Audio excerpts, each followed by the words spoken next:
තර්ජන ගර්ජන වලට සමූල ඝාතන ජෙනොසයිඩ් වලට මුහුණ දීලා ඒකෙන් බේරෙන්න තමයි මේ ඇවිල්ලා තියෙන්නේ. මේ ඇවිල්ලා ඉන්න සමහර අය මම අඳුරනවා. මේගොල්ලෝ දැන් අවුරුදු දෙකකට වඩා වැඩි කාලයක් සරණාගතයෝ විදියට ලංකාවේ ජීවත් වෙනවා. උතන මේගොල්ලෝ ලංකාවේ නීත්‍යානුකූලව ඉන්නේ.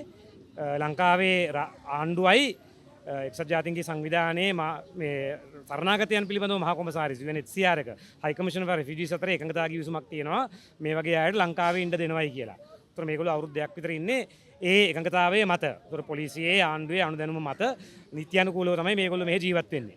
මෙතනට ඇවිල්ලා ඉන්න කට්ටිය රොහින්යා ප්‍රජාවෙන් මියන්මාරයෙන්. හැබැයි මේගලන්ට පුරවැසිභාවය නැහැ. මේගොල්ලෝ මියන්මාරයෙන් වුණාට මේගලන්ගේ පුරවැසියෝ විදියට මියන්මාර ආණ්ඩුවෙන් පිළිගන්නේ නැහැ.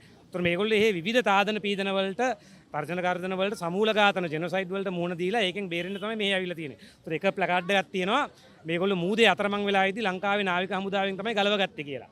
උතන මේ ගලවගත්තට මේගොල්ලෝ මේ ගොඩට ආවට පස්සේ බොහොම අමාරුවෙන් ජීවත් වෙන්නේ. බොහොම හිමීට වේදනාකාරී මරණයකට මුහුණ දෙනවා කියලා තමයි මෙතන තියෙන්නේ.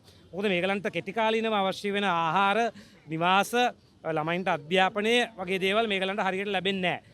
සමහර අය ලංකාවේ ඉන්න පුරවැසියෝ සමහර සංවිධාන මේගලන්ට යම් මට්ටමකට ඒ ආධාර ලබා දෙනවා. ඒත් ආණ්ඩුවෙන් කිසිම දෙයක් සෞඛ්‍ය පහසුකම් හැර වෙන කිසිම දෙයක් ලැබෙන්නේ නැහැ. උතන මේක තමයි මේගලන්ගේ එක ඉල්ලීමක්. මිනිස්සුયો විදිහට මේගලන්ට ජීවත් වීමට අවශ්‍ය වෙන නිවාස, ආහාර, ළමයින්ට අධ්‍යාපනය වගේ දේවල් ලබා දෙන්න කියලා. උතන එතනින් ඔබට කියම් වැදගත්ම දේ තමයි මේගලන්ට ස්ථීර විසඳුමක් ලබා ගැනීම. permanent solution, durable solution කියන එක. උතන මේගලන් සාමාන්‍යයෙන් බලාපොරොත්තු වෙන්නේ එක්ක ලංකාවේ මේගලන්ට පුරවැසිභාවය ලැබෙන්න ඕනේ. මේගලන්ට රැකියා නීත්‍යානුකූලව රැකියාවක් කරන්න අවස්ථාවක් තියෙන්න ඕනේ. එක එක්කෙනා මත රඳාපවතින්න නැතුව. ඒ වගේම ලංකාවේ එහෙම විසඳුමක් ලැබෙන්නේ නැත්නම් වෙන රටකින් නේ ස්ථිර විසඳුමක් ලැබෙන්න ඕනේ. එතකොට ඒගලන්ට ඒ රටට ගිහිල්ලා පුරවැසිය භාවය ලබාගෙන ජීවත් වෙන්න ඕනේ. එතකොට මේ දෙක තමයි මේගලන්ගේ ප්‍රධාන ඉල්ලීම්. මේක මම හිතන්නේ ජාත්‍යන්තර වශයෙන් පිළිගත්තු චාරිත්‍රානුකූල නීතිය කස්ටමරි ලෝ ඉන්ටර්නැෂනල් කස්ටමරි ලෝ කියන එකට අනුකූලව තමයි මේගොල්ලෝ මේ ඉල්ලීම් කරන්නේ.